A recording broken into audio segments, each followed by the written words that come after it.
taxes, keeping my books straight, running a profit and loss statement, it all gets so confusing. I used to spend more time trying to worry about my taxes, and if I'm doing them right, than I actually did working on my business. I needed a solution. That is when I found Core Financial. Core is a team of tax professionals that actually care about real relationships with their clients. From the moment I hired Core, I was able to trust that I would be fully taken care of. They run my books, keep me up to date with my finances, and make sure I'm taking full advantage of all the tax breaks I qualify for. Are you struggling to understand your finances? Do you need help making sure you don't make any mistakes? Look no further. Core Financial. Both Nick and I are huge fans of Core Financial, and we know you will be too. Check out howtofilmweddings.com/core to see what they can do for you. Core Financial. Real relationships. No surprises. And we are back from Blake. Blake? We are back from Blake. Yeah, we are. Oh, okay. Welcome back from Blake. I did it again. Oh, my word. Oh, my gosh. Yes. Okay. Please put this at the very beginning. Oh, the intro is set.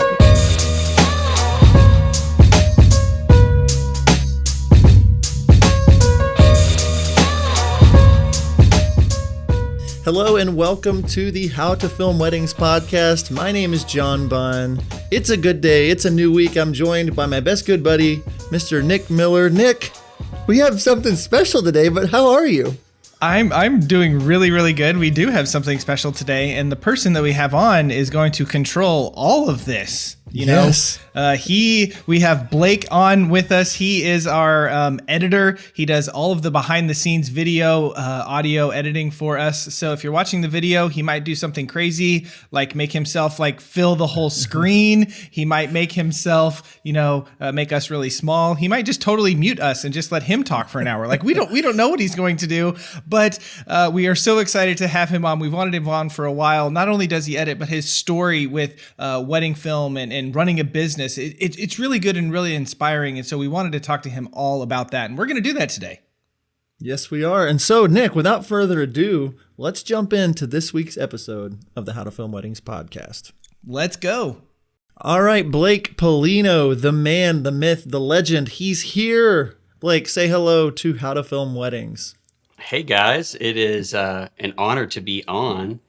I would say it's nice to see both of your faces, but I think I can say pretty confidently, outside of your own families, I think I've probably seen your faces more than anyone else in the world, especially both of them together. But it's still good to see your faces. That is accurate. Blake was with us while we recorded the complete wedding videography course. He edited that whole thing, that monster. He edits every single week for us, and it's been really cool. I will say my story of getting to know Blake. Our friend Phil Harbuck kind of was like, hey, I was doing a workshop here in Tulsa, and he brought a bunch of guys in from Texas, and he just was like, I'm coming up from Texas to your workshop, and Blake was one of those guys, and I was like, this Blake guy, he knows business, and he knows. I thought that he had been shooting weddings for at least a good 8 or 9 years. We all went to dinner, and we sound whatever, but we all hit it off, and it was just this is really. It felt like friends immediately, and it was this Blake guy is so cool. And so we fast forward a little bit, and it was we got to a point, Nick, with our edits where we're just man, we could really use some help, and Blake was raised his hand I could help with that, and we were really, and it's been unreal. If you've enjoyed any part of this podcast, it really does come down to help from people like Blake. So Blake, dude, I'm so pumped that you're here. I'm super excited about it. Yeah, guys. So super excited to be on again. But so kind of a little bit of our story, kind of who I am and kind of how we came about. So like John said, we met at his workshop. That's been, how long ago was that? Year and a half now. Year and a half March ago? of 19. Yeah. Yeah. So we were still very fresh in the business at the time. My company was still very new, but so I have a company based out of Texas. It's Blake Pollino Films. So that's our wedding brand. The podcast works a little weird because I'm in Texas, John's in Oklahoma, and Nick's in Kansas, and we've all been together, I don't know, 3 times. Yeah. something like that. Most Three- of those. I think in 3 person. times, yeah. Like 3 times. We had John's workshop, then we had our wedding videography, and then WPPI this last year. Those are the only times that we've like Been in the same room. been in the same room, been together. Yeah. Yeah. So it's been fun logistically kind of figuring this all out and watching the podcast grow into what it is. And it's been such a blast, kind of being a part of that. So I had to go back and look. I think it was episode 32 that I got started on it. We were talking about that when we were at WPPI. We reached that tipping point. I think it was there where I had officially edited more episodes of the podcast than either of you had. And so it was like, okay, this feels like a little bit of my baby now, as far as the editing stuff goes. But it's been a fun ride. Yeah, man, it's so cool to see. And why don't you explain to us a little bit? Nick mentioned it, but where you were in business, what made you say, yes, I want to come up to John's workshop, and then kind of what changed from there moving forward? Yeah. So we were actually right in the process of going to full-time when I came to your workshop when we met for the first time. Mm-hmm. So I shot my first wedding in late 2017. And that was my first wedding was free. My second wedding, I think we paid like $1,500. We were paid like $1,500 for it, something like that.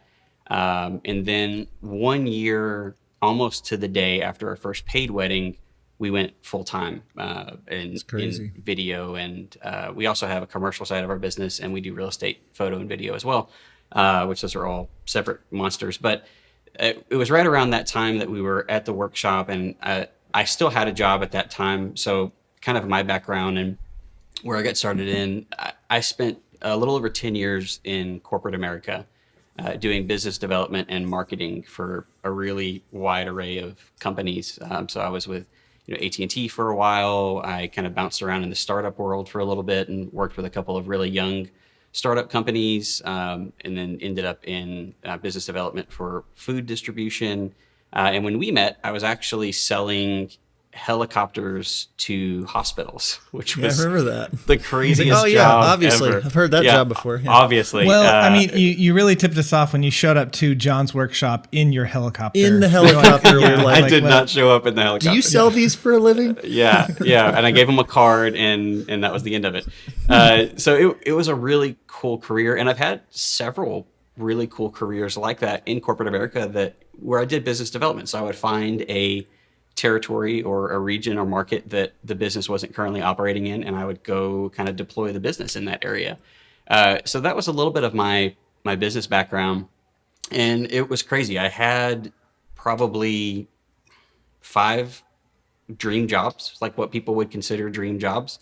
Like John's workshop's a perfect example of that. Like I should have probably been working when that was going on, and I took a couple of days off, and I had a lot of autonomy. I could make my own schedule, and I had a lot of jobs that were like that, where just like the perks were fantastic, and I was traveling the country and doing these cool business deals, and I had a lot of them that by any standard were like dream jobs. These were super cool jobs. I sold ceramic grills to Costco, and like it was weird, but none of those were really fulfilling. Right. So I when I say I bounced around corporate America, I mean that in a literal sense. Like I was all over the place. I went from like Fortune 500s to startups, back to Fortune 500s, back to startups, because I was really searching. I really couldn't find what it was, and I was good at it, and I liked doing it. But once I started to get into wedding videography and filmmaking in general, I really found my place, and I knew instantaneously that this is what I wanted to do.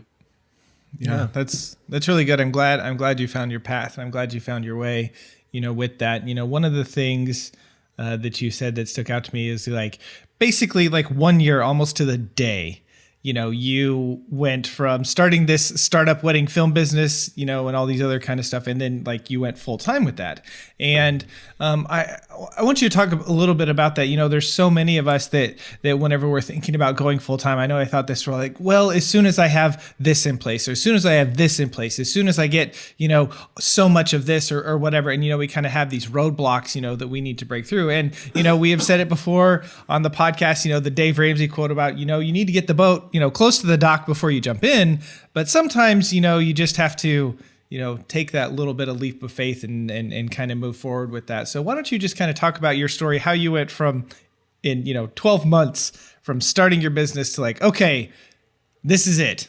How did that go?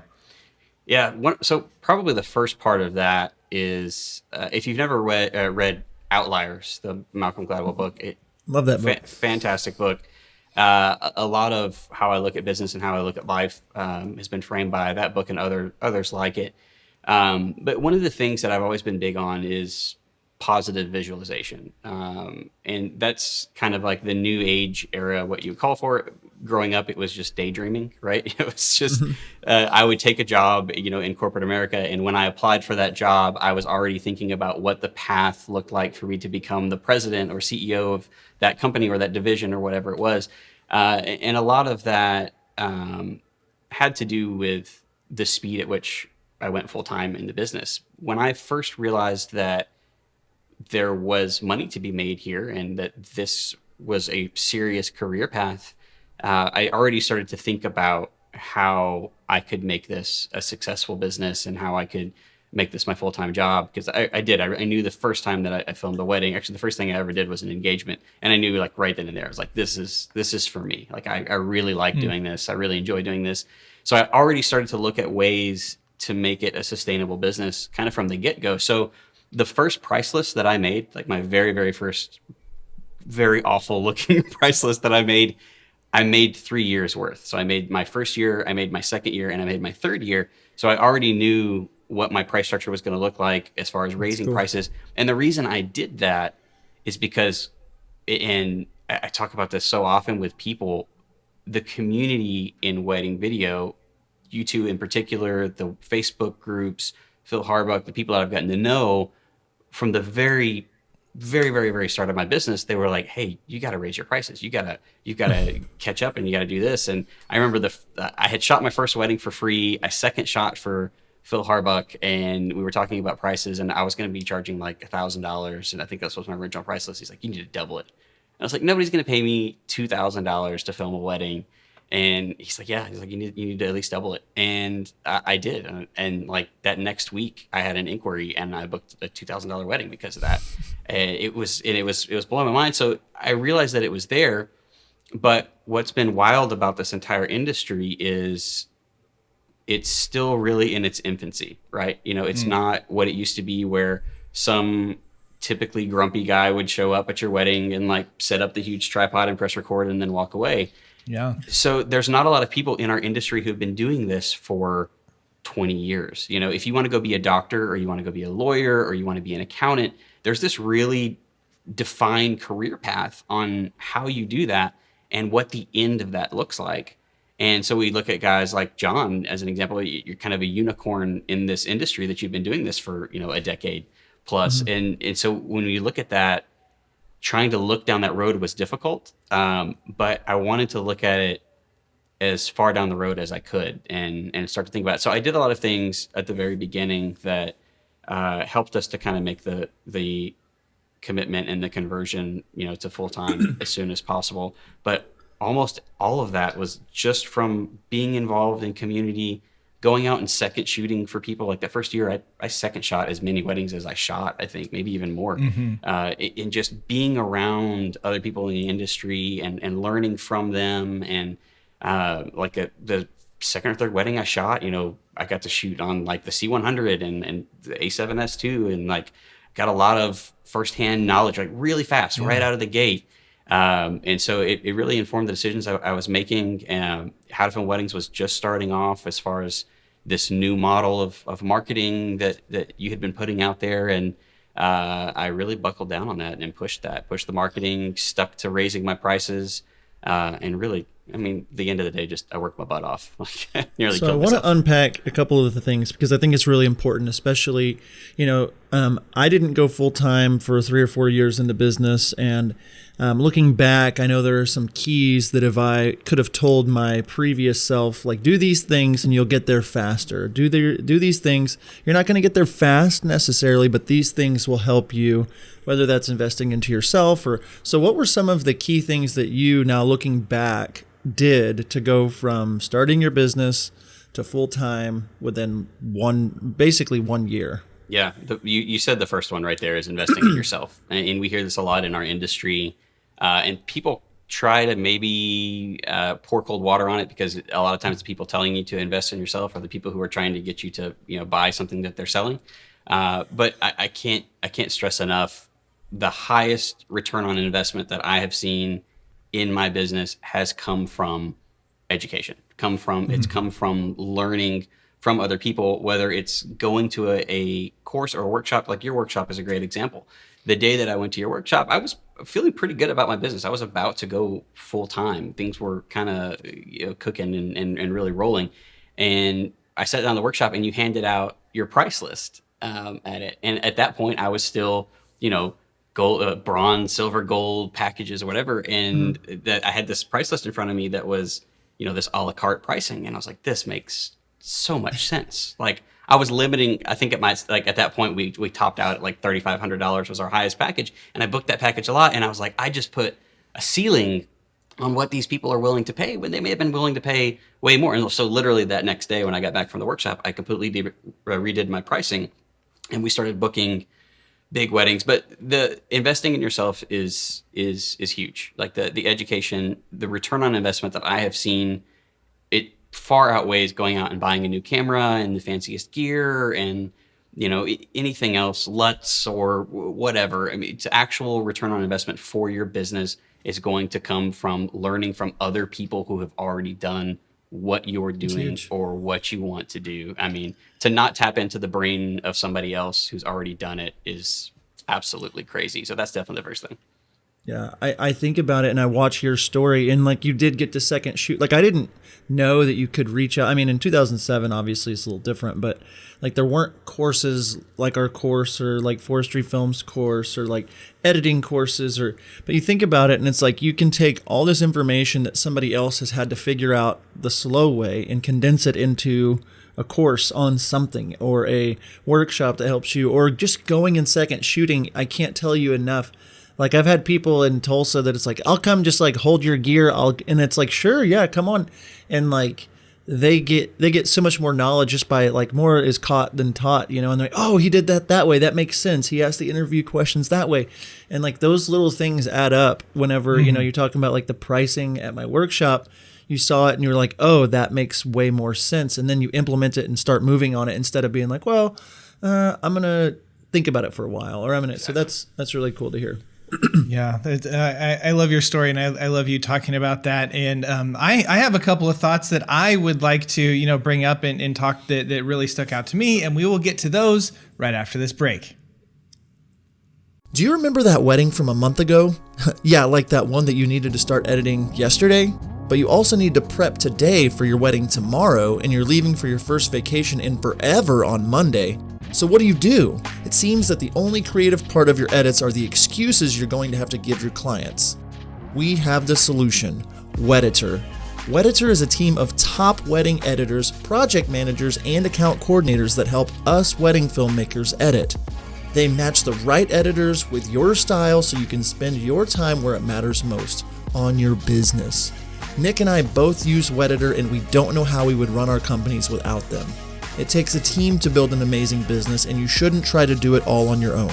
Head over to howtofilmweddings.com/Wedditor to help you free up your time so that you can focus on growing your brand. Be sure to use promo code HTFW for $50 off your first project. Wedditor, more than freelance, more than outsourcing. And we are back from Blake? We are back from Blake. Yeah, we are. Okay. And we are back from break with our editor, Blake Pollino. So glad to have you here, Blake. And as we're talking about your story, one of the things that really, really stood out to me was how you said, whenever I decided to, make this business, I had this clear vision. I had this thought process. I was thinking, way, way ahead. And you're like, I built my first 3 years of pricing. And while obviously that's changed and, you haven't followed that, exactly, but that forethought is something that I think a lot of people don't do. It's like, oh, I'm going to start this wedding video business. And then after 3 months, they're like, I don't know what to do because I haven't thought ahead. And, something that John and I were turned on to earlier this week is, clarity precedes success. So when you have a clear vision of, where you want to go and the things that you want to do, it's easier to get there because you've thought about it and you kind of are making this roadmap to where you want to go. So why don't you just kind of touch on, that kind of stuff and how having that clarity early on really helped you in moving forward so that you're able to go, full time? Yeah, the clarity was huge. Kind of having everything laid out down the road. I had a plan. I had a date on when I was planning on leaving corporate America. And when you're trying to make the decision to go full time, first off, it's scary. Like, it's super scary. Yeah. Like, especially having been a W-2 employee forever, like, pretty much, and I worked on commission and did things like that, but pretty much every 2 weeks a paycheck's going to come. And that's probably the biggest fear, is that stops happening, right? That, there are times when you don't have as much money coming in. There's sometimes when you have a lot of money coming in. And so getting over that fear was one of the hardest parts, but planning things out in advance. So planning out like our marketing and advertising strategies, it gets kind of dogged on a lot in our industry, but we did a lot of wedding shows. We did a ton of wedding shows early, especially our first year, where, there was a lot of, it's low end brides. They're all looking for a deal. They're all budget brides. I mean, probably our 2 or 3 biggest weddings we've ever shot, as far as pay and total budget of the actual wedding, we were leads that we got from wedding shows. I mean, it's not to say that that's every single bride that walks up to the booth, but if you can, tell your story in a way, I mean, there are some high-end brides coming to that. But the other part of that clarity and putting that plan together was just making the jump, right? Like, you hear that so often in entrepreneurship and business, is putting yourself out there and actually doing it. I guess I could say lucky in hindsight that my hand got forced a little bit into that. So my actual plan was to go full-time January 1st of 2020. So I was going to ride this, and I was working basically 2 full-time jobs. I had a full-time career, and then I had a 40-plus hour a week business that I was doing with the weddings and our other 2 businesses as well.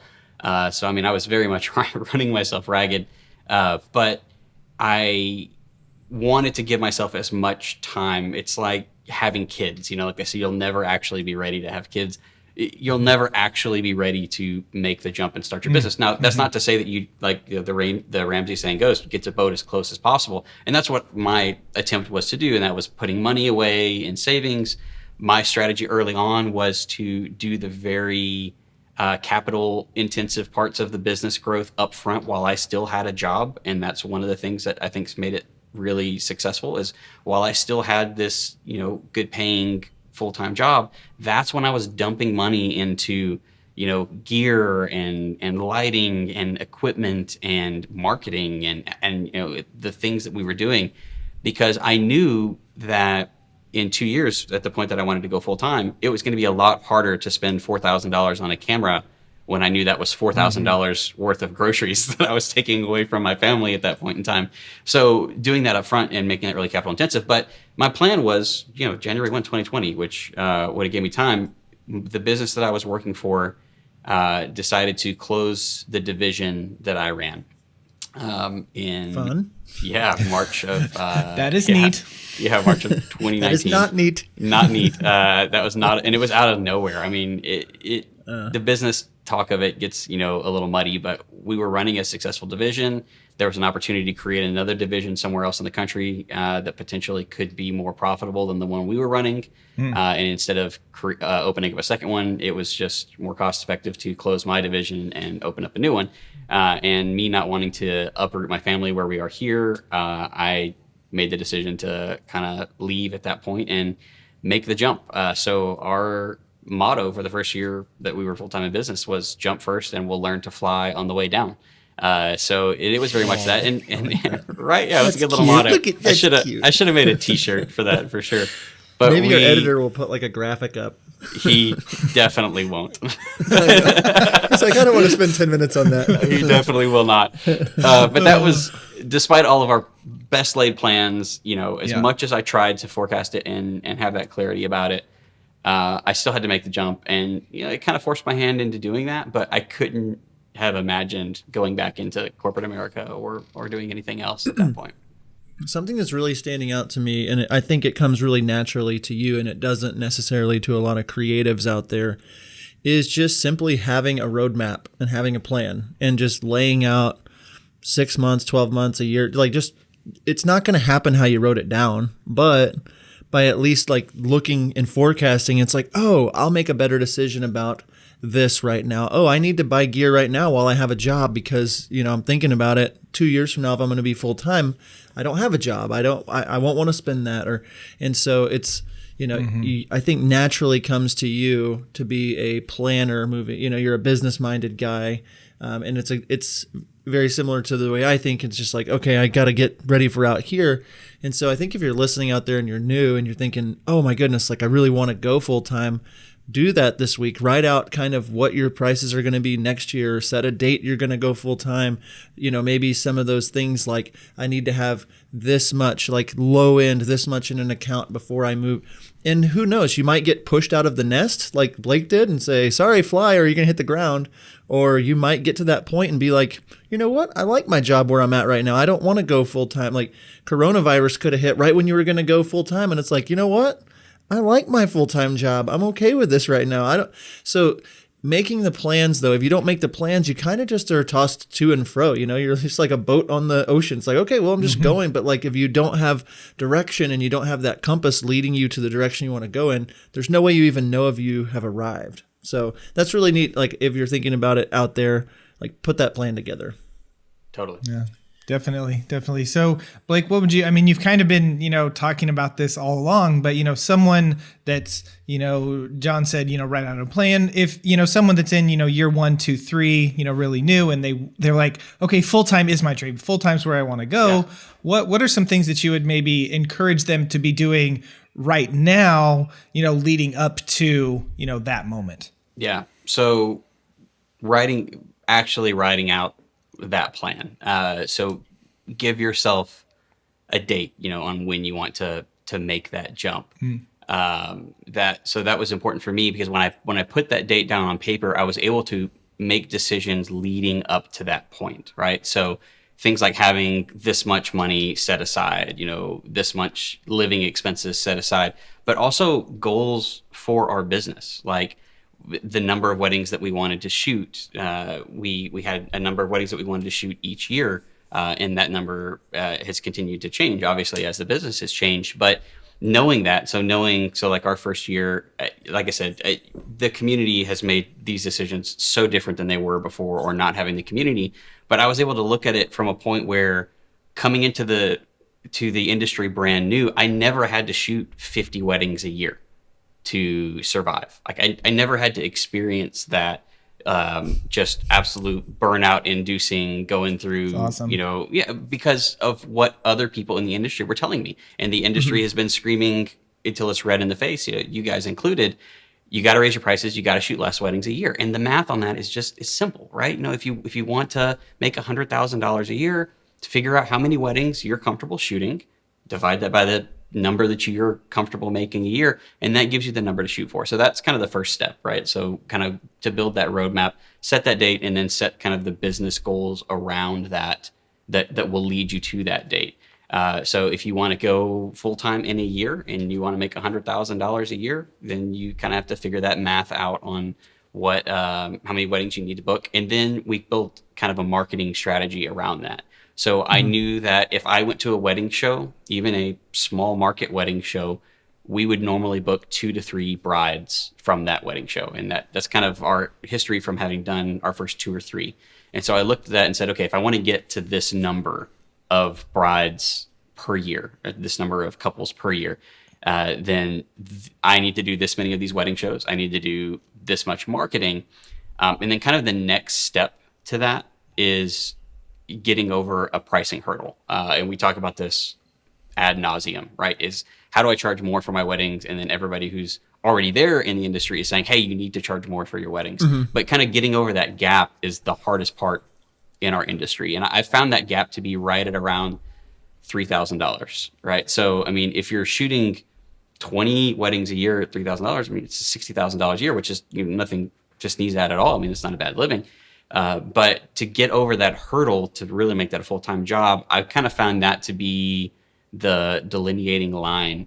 And what we found to get over that hurdle is it's pretty easy to shoot $2,000 weddings. Like if you want to put yourself up, like put your sign in the yard, I'm a wedding videographer, I charge $2,000. I mean, you can go out and buy $1,000 camera and shoot well above the quality of that. But to make the jump above that, we found was the difficult part. And what for us personally, what made the difference was planners. So when we started to make that jump above $3,000 a wedding, it was almost entirely when we made our strategy to really, really market and build and cultivate relationships with wedding planners. Because I looked at the industry and I looked at, like you guys, and I looked at, the top people in our industry, and they're all talking about planners. I mean, all of those people are getting their clients from planners, because when you start to look at these larger weddings, when you have a bigger budget wedding, which has more money, in the coffer to pay for a wedding videographer, they're using a wedding planner for that. So to make that jump, that was the kind of the next step for us. We figured out how many weddings we need to shoot a year. We figured out what we wanted to make on those. And the first obstacle right there was, okay, we're not charging enough to do that. I can't pay, I can't charge $2,000 a wedding and make $100,000 a year without absolutely killing myself and burning out in the process. So then we ran into that first hurdle, and that's all it is. That first year is problem solving and kind of figuring out, this is where I want to be. What's it going to take to get there? And then moving the pieces around and figuring out what you've got to do to make that happen. Such good stuff. I want to kind of piggyback off of that and kind of move into what life looks like today for you with your company. I know that you've seen incredible growth. You've raised your prices a ton. So why don't you just kind of paint the picture of what Blake Pollino Films is doing today after kind of, practicing these things for several years now, putting it into the crock pot, doing the right things, letting that simmer. What's changed since even, going full time till now, the last year and a half? Yeah, for sure. So the biggest thing for us, and I've always wanted to shoot a limited number of weddings. Like, excuse me, I've just never had a high desire to shoot, 50 plus weddings a year. And some people like that. Some people, enjoy the aspect of that. I would rather shoot weddings that I want to shoot. It didn't take me long. And, I live in East Texas. We shoot a lot of barn weddings, but it didn't take me long to get burnt out on barn weddings really fast. And John and I share this sympathy a lot. Like, I'm not a destination videographer. Like, I don't have a huge desire to travel every week. I have 2 small kids. I don't want to, be away from home a ton. But I want to shoot, weddings that are interesting to me, couples that are interesting to me and engaging to me. So that's kind of where we are now, is kind of managing that. So our plan going into 2021 was our starting price to be $5,000 on our a la carte packages, and then we have all of our add-ons around that. We deliver about a 6 to 7 minute film for that. Sometimes a little shorter than those, and then everything else is an add-on. Now coronavirus has had a little change on that, so we're moving a lot of our 2020 weddings to 2021. So that's kind of thrown a wrench in those plans, but that's kind of where we are now. Kind of sweet spot for me is I want to do 20 to 25 weddings a year. So our first year we did 32 weddings, and that felt like too much. It felt like a lot. And then it is a lot. Yeah, it did. It felt like a lot of weddings to me. And so for me, kind of that sweet spot's been 20 to 25. We had 24 for this year. Obviously coronavirus has changed all of that, but that's kind of where we are now. And then I've started to juggle multiple companies. So I said earlier that education has been the highest return on investment that I've ever had. And I don't want to get too deep into the weeds on the commercial world, because we're all about the wedding stuff here. But I went to Jay Worsley's class, shout out, right after John. So I guess that was last year. And I guess it was. And I saw that, and business having been my background, I thought, there's definitely a place for me in the commercial film world. So we opened up a commercial brand, BP Media Group, that does commercial videography and, ads and social media and all kinds of stuff like that. That absolutely exploded. So that's kind of where we are now, is we're juggling that. And then 2 years ago, we started a real estate photo editing company. So we're in the process of splitting that off of BP Media Group now, so that it'll be its own entity and company. But so we have some employees on that side that kind of manage all that and keep me sane. But yeah, that's kind of where we are right now and what we're doing. And it's been a unbelievable ride these last couple of years, and that's kind of what we're up to. It's so cool to see it grow. So cool. Absolutely. So cool. And, again, coming back to, you had this clarity beforehand, this idea of kind of where you wanted to go. And as you, said, hey, I want to dive into the corporate world, you're still thinking ahead and doing all this. And anyway, it's really cool to hear you. And, I remember when we were at WPPI and you were talking about, you just landed this really big commercial gig and you were so excited about it. But that wouldn't have happened if you wouldn't have taken the time to invest in yourself and kind of figure out, hey, this is where I need to go and this is the path that I'm going and all that stuff. So that's really cool.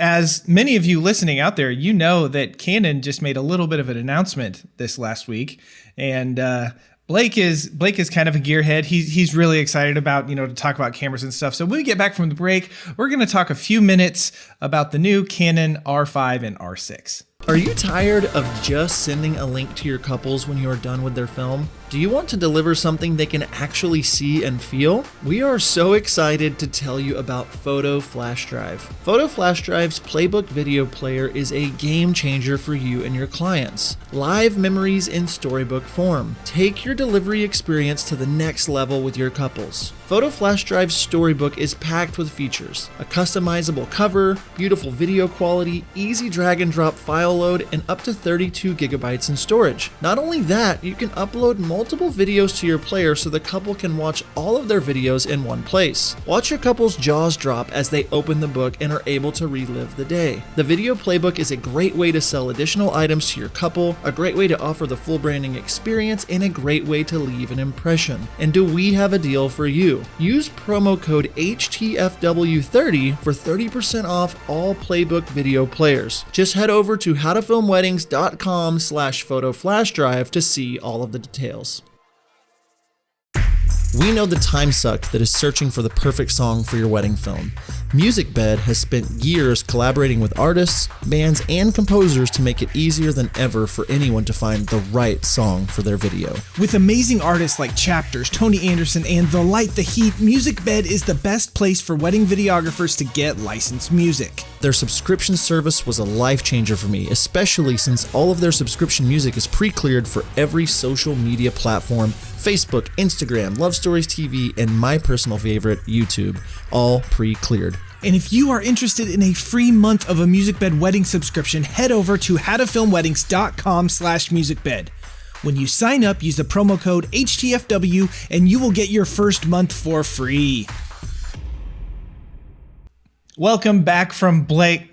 I did it again. Oh my word. Oh my gosh. Yes. Okay. Please put this at the very beginning. Oh, the intro is set. Oh gosh. Okay, here we go.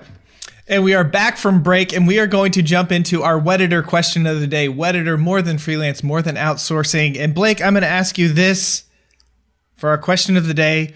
What are you most excited about the new Canon R5 or the Canon R6?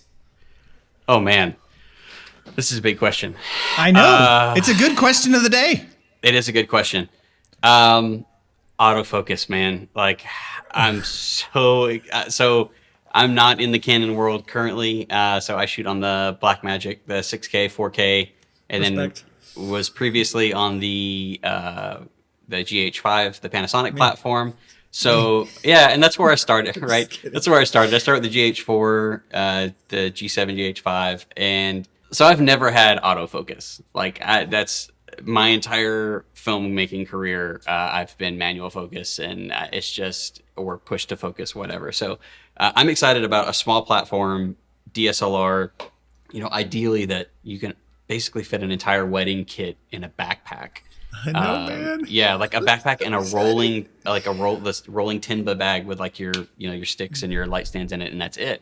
That has really good autofocus. The 8K thing. I'm saying this as somebody who's shooting on a 6K right now.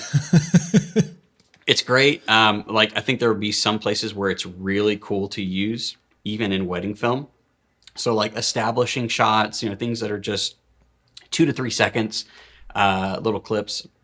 I think it's going to be great. I definitely am not going to be shooting a toast or, even like a letter reading in 8K. So I think it's a cool thing that we'll get some use out of. But the reality of it is autofocus and in-body image stabilization. Like those are the two things I'm most excited about. That's the thing for me that I'm really excited about. And for those of you listening out there who don't know, John and I both ordered one. So we will be getting one in the mail. Blake said he's going to hold off a little bit, with some of the info that came out about the overheating and like that kind of stuff, which I'm sure we'll talk about here in a second. But the thing that I'm really excited about, I saw a side-by-side comparison of a guy hand holding and walking and then him on his gimbal.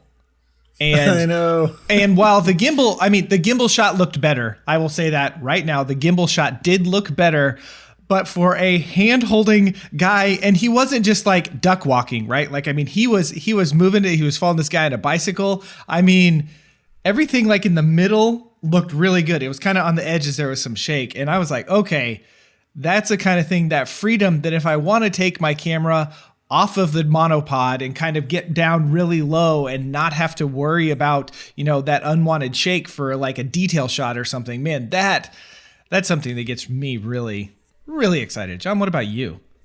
Well, it's funny, on the How to Film Weddings podcast, we haven't ever really just geeked out about gear. And to be honest, it's because we haven't had anything to geek out about being Canon users. It's been so freaking long since we've had something. As a Canon user, tortured Canon user, should I get the 1DX3? Should I get the 1D? Should I get a 5D this? Should I? And it's just like, I kept coming back again and again to the C100 Mark II because it's on the 4K, sensor, whatever, downside, whatever. The picture is great. It is a workhorse for wedding days. The file sizes are small. Whenever we were out at WPPI, we were able to get a look at this Canon, the R5, and it was just like, man, if this does what we think it's going to do, this is on the same level as the day the Mark II came out, the 5D Mark II, which you guys weren't shooting weddings back then, but it was just like a lot of our listeners might not even remember what's the when the Mark II came out. Man? The 5D Mark II let videographers, use the DSLR and have this cinematic footage, and it wasn't a $12,000 camera. And, the R5, people talking about it overheating. What I've seen, it's like it's going to overheat if you shoot 8K for 20 minutes continuously or 4K 60 for 25 minutes continuously. I'm willing to take that risk. I'm obviously keeping a hold of my C100 Mark IIs for a little bit. But my plan right now is the R5 as my A cam and then 2 R6 cameras as my B and C cam, and getting rid of having a fourth camera. But the thing that I am the most excited about is not having 2 Pelican cases full of gear, not having just so much so much space taking up in my car. I can literally put everything in a backpack, grab some sticks, and I feel like I could go handheld if I needed to. I've got the flip out screen. Like, this camera to me is what I've been begging Canon for, and so many of us have been begging Canon for a literal decade at this point. So that's my thoughts on it. Yeah, I think it's going to be a big deal. It's a lot of the stuff that I loved about the GH5, and we still have the GH5, and we use it as like a C cam at the weddings. But that kind of what you're alluding to, just being able to grab it off of a tripod. I can't tell you how many times I've been at a wedding, and I hate shooting cakes. I hate it. Like, I hate shots of the cake. Like, and you've got to do it because they spent a lot of money on it and they want to see it. But it's just like, this has nothing to do with how much the two of you love each other and this love story that you want to tell forever. But here's your shot of the cake. But I can't tell you how many times I've at the last minute grabbed a GH5 just like right off of a tripod and just run over there and real quick body pivot handheld, and then that's the shot and you're done. So to be able to do that and have the Canon color science and the autofocus and like that's a friend of the podcast and friend of ours, Larry Marshall. I hope I'm attributing this to the right person, but he always talks about being brand curious, and that's my favorite way to describe how I feel about this industry. I mean, you can like plant your flag and be I'm the Canon fanboy, or I'm the Sony fanboy, or I'm the Panasonic fanboy, and like I said, I've shot weddings on basically every major platform except Fuji. But like there's benefits for all of them, but what's going to make it most convenient for you on the wedding day and give you the best image, it's going to be a game changer, I think. Yeah, whenever any new like gear comes out that's like actually like people are really really excited about, I think back, I did a mentorship with David from Forestry Films, a few years ago, and one of the things that he said whenever how do you kind of break this gear cycle of like always wanting more gear and that stuff, and he was like, ask yourself 2 questions: does this make my job easier on the wedding day? This is the first one. And does this benefit my clients? That's the second one. Okay. And if the answer is either no to either one of those, then like you probably don't need that thing. You just really want that thing, right? Yeah. And so that has been a good. And so we did that mentorship, and I think 4 years ago is when I got the C100 Mark IIs and been on those cameras forever, and everything else that comes released. And and for me, that this camera checks those 2 boxes. But as you're sitting out here, listeners, listening to this, and you're kind of into gear and you're like, oh, I need to get this. This is going to make me better. We firmly believe that, the gear is not what makes you the filmmaker. Okay. So if you think that buying this, $4,000 body is what's going to take your films to the next level, you're going to be able to do some stuff. You're going to be able to shoot in beautiful 4K, 60 slow motion, no crop if you care about that kind of thing, that sort of stuff. But is that actually going to make you a better filmmaker?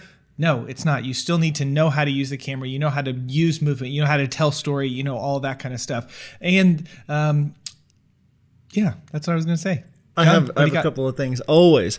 Okay, so No. another thing that I want to just point out, and I like what Nick is saying. Nick and I have both been saving and getting ready for this, and I would just say, like, to say on top of what Nick's saying and what Blake is, that there are a ton of new cameras all the time, and for us it was like we paid cash for these, we're not going into debt for these, we're not getting these on payments, it's not becoming a stressful thing. And it's like people are saying, oh, you shouldn't be buying this right now because of coronavirus and da-da-da. And it's just like, here's the thing. We've been waiting. We've been saving. This is a decision for us that is going to benefit our business.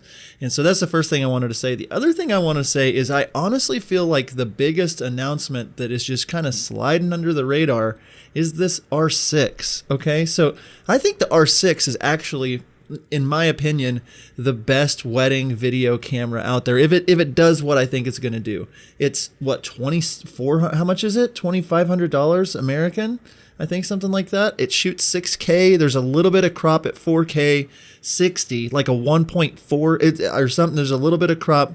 But this camera itself, if I was just starting and it's like, well, $2,500 for a couple of these cameras, it's like, they do everything that you want them to do. The color, the Canon color science, the autofocus, the in-body stabilization, it's like all there. And it just kind of like, we all talked about the R5, and then all of a sudden it's like, oh, but this little brother, the R6, that I honestly feel like I got the R5 because I just really want it, but I really could have done 2 R6s and been happy. What do you guys think about the R6?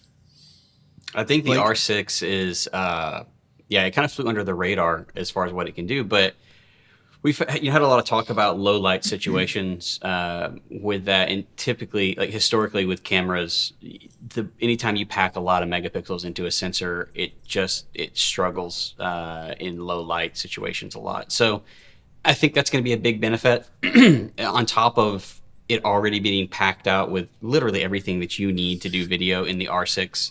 It looks like it's probably going to have some better low light performance than that. I mean, you look at like Sony, like the god of low light, and those things you can see in the dark, basically. I mean, isn't that like a 12 megapixel sensor on the A7S II, something like that? I mean, so it's I think that's gonna be a big benefit of that, and it's definitely something to look for. But I mean, for the price too, like $2,500, I think I paid that for like the GH5 back in the day, and couldn't shoot on Canon glass without adapting. basically no autofocus. And yeah, I think they're both a game changer for sure. We're eventually going to move that way. We've transitioned out of the Micro Four Thirds world when we went to Blackmagic, and we still had the 4K and convert and stuff on that. But I definitely see a world where we're running like an R5, an R5 A cam, and then like 2 of the R6s on a wedding day, and like you're set. Like that's everything you need to absolutely kill it. Like, and if you can't kill it with those 3 cameras, like get out now, because like that's everything you need to do. What a time to be a wedding filmmaker. Yeah. I mean, I think about all the education that's out there, all of, just the resources that are out there, the community that's there that wasn't there, even 3, 4, 5 years ago. And like, just the time, like if you're getting into wedding filmmaking, especially, kind of pointing back to like what Blake was talking about earlier, is he's just a couple years into wedding filmmaking, building this 6-figure income, doing this thing that he loves, setting his own schedule, running his commercial brand. Like all this education is out there. And so like if you're out there listening, it's like this can be done. Like you can do it. It is the best time. People I think feel like, oh, I missed the boat. Like I should have started that business. And I've been saying this a lot lately. I stole it from I think a Russell Brunson book I read. I can't remember where I stole it. I write it like I stole it sometimes, but is like, when's the best time to plant a tree? And it's like 20 years ago, and when's the second best time to plant a tree? Like right now. And so do it right now. Get moving. You're going to be happy. Your future self is going to be happy you started taking these steps moving forward. Next year, if you haven't made these, steps towards your full-time career or raising your prices or whatever it is that's in your life that's in the way, it's like start taking those steps. Plant that tree today. Yeah. So good. So good. And then just to throw it out there, there is no perfect camera system out there. The R5 and R6 might be really close, but I'm losing some stuff, going from my C100 to the R5, dual recording, crazy battery life, the built-in ND filters, so underrated in so many things. So, whether whatever camera system that you're on, you just need to find the thing that works the best for you. And so I know some people that are like Sony fanboys are like, yeah, but Sony this, Sony, like, okay, who cares? Whatever. Like, find the thing that works for you so that you can do what you want to do. Anyways, to wrap all this up, Blake, thank you so much for coming on the podcast today. We really appreciate you taking the time to talk with us, but also in all the work that you do for the How to Film Weddings community. We just appreciate you and thank you. Thanks so much, guys. Yeah. Before we sign off, I mean, we probably should let Blake tell people where they can find him. Oh, yeah. Stuff like that. Yeah. I mean, that'd be nice. We probably should. He could put it really big on the screen. That's like a great idea.